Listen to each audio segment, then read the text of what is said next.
Hi, I'm J. Rosemary. Thanks for watching SoloMoms Talk TV. Today's interview is with Carrington Smith, a solo mom, attorney, business owner, and executive search professional who, despite being born with a silver spoon in her mouth, has survived insurmountable trauma.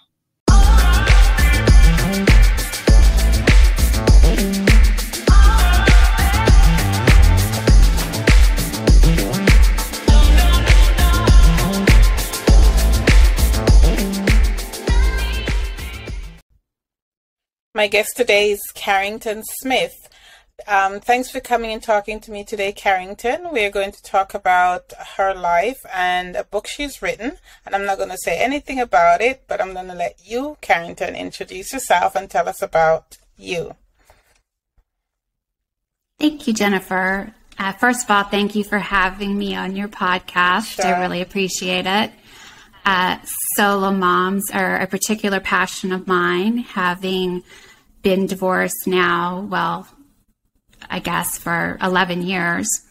I have two boys who are now 16 and 18. Okay. So I've walked through much of their childhood as a single mom. Mm-hmm. So my book is called Blooming, and the subtitle is Finding Gifts in the Shit of Life. Wow. And the way I came up with that subtitle was I had this epiphany as I was going through a lot of the different trauma in my life that the gifts that I had been given were because of the traumas I had experienced. And it just really came to realize that what we would consider the shit in our life, the horrible experiences, were actually truly fertilizer. And that's what we needed to grow and bloom into our greatness.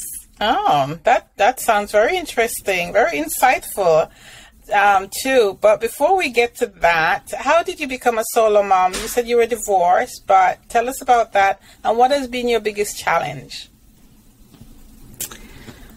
Wow, that's a good question. Yes. So I got divorced when the kids were pretty young, like around 4 and 6 years old. And, one of the first challenges, and I'm sure a lot of moms can relate to this, is having to play dad when dad isn't there.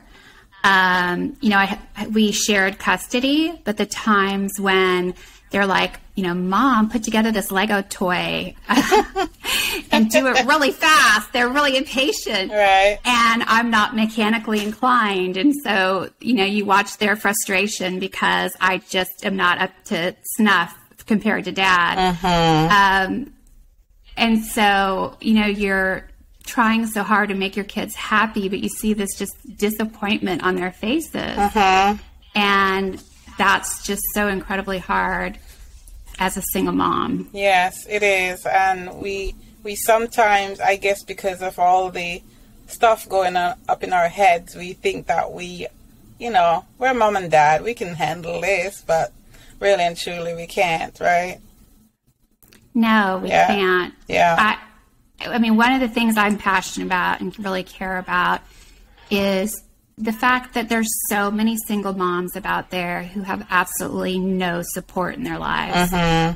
In fact, when I think about Mother's Day, I get kind of angry because the people who work the hardest, the single moms, particularly the ones who don't have family support, their kids particularly if they're young, they don't do anything for them on Mother's Day. So there's no celebration, right?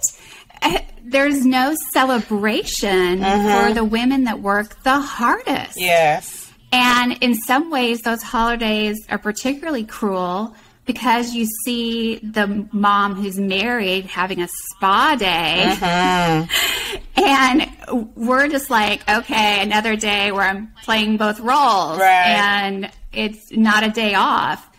So, yeah, I have a real heart for single moms, and often am thinking of, I still am one myself, but I realize that I'm economically advantaged. And so I have some ways to purchase support. And there are plenty of moms out there who cannot. Right. And so my heart really goes out to them. Yeah, for sure.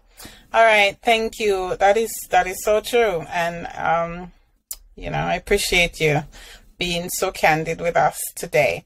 I want you now to talk about your book, because it seems very interesting. Tell me what I don't like to say the word on the air, Sure. but tell me what the SHIT was that launched you into this book.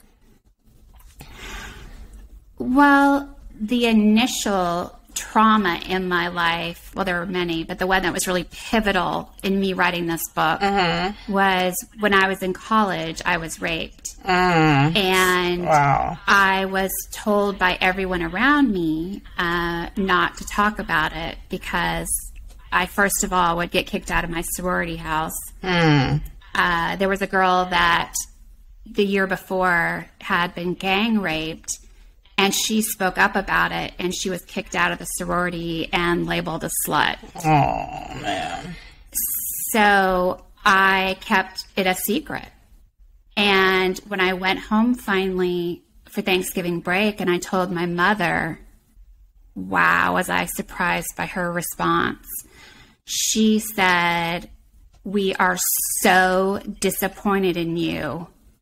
We had hoped that you would remain a virgin." And she got angry and was like, "You should never speak of this again, and you must never tell your father." Wow. So I got no support from my mother. And in fact, she at the time was the executive director of the Crisis Pregnancy Center in our community. Wow. So it just really, I buried that secret. And so for 6 years, I didn't talk about it. And what happens when you don't talk about a trauma is that you're not dealing with it. And it just takes over your life, even though you're saying, I'm not going to think about it. It doesn't own me. And the reality is that it did. I learned later that it's really common for people who are raped to act it out again in ways by becoming promiscuous because they've received this message that they're only worthy of being sexualized. And I became the messenger for that message. I mean, I became promiscuous and I never could have a normal relationship. I would go on 1 or 2 dates. I had no boyfriends through college or when I got to law school. And then in law school, I met a guy who we were friends first. And I would say we became sort of friends with benefits. But there was that emotional component to it. And the secret came to the surface. I went home one day and I sat down at my computer and I wrote the story of my rape. And that was the first time I'd ever told the story. And for whatever reason, it came out in the form of me writing it. And that's kind of how this whole thing got started. Yeah. Oh, wow. Thanks for sharing that. And it's really too bad your mom didn't take your side in this crime against you. And it happens quite a bit. I understand. And the other thing is to know that when we have trauma, it's like having a monster. And when we don't deal with it, when we push it on, Birdie Lynn, she's a previous guest, would say she was pushing the monsters under the bed. She was sticking them under the bed. Each time something went wrong, some trauma happened, she just stuffed it down. But eventually, there's going to be, comes back. There are going to be too many monsters under the bed. No room, no more room. Yes. And we blow a gasket, literally. Yes. So, I'm happy that your way of doing it was writing a book, as opposed, I know you probably went through some heartache because of your response to what happened to you. But I'm glad you also shared your story because I'm sure that was cathartic as well. Well, one of the things I think that's unique about my book is I take the reader on a journey of how I recovered from that trauma. So the first part of that was writing my story and sharing it with the guy that I was having my situation with, I will say. And I got a positive response from him. He was the first person that showed me compassion. And so that helped me to seek out therapy and start kind of going through the process of healing. But I still was so intent on this thing not owning me. And it wasn't until I came to the realization through therapy and other self-help books and whatnot that what was really pivotal about any of these traumatic events is the story that we tell ourselves about them. Yes. And by changing the story that I was telling myself from being a victim to being someone who was victimized and indeed was a survivor, I changed from a place of weakness to a place of power. Yes. And once I claimed my shit and owned it, it turned into a superpower for me. So I walked the reader through the journey of how I got there and how that plays out the rest of my life in many ways. And I'm a huge believer in how we view our lives, the story we tell ourselves. That internal dialogue will absolutely determine the outcome of events. Yes, for sure. Wow. Well, my heart goes out to you, and I appreciate you coming and sharing your story. And we'll take, note of the book so that, we can put a link in the show notes. So, maybe it will help someone. Yes. Thank you so much. Sure, yeah. Sure. So what is Carrington grateful for today? Today, I'm particularly grateful for my kids. I'm sure other single moms can relate to this. Yes. There's that period of time where when they're older, they go into their rooms and they don't come out, at least for boys. They start ignoring you.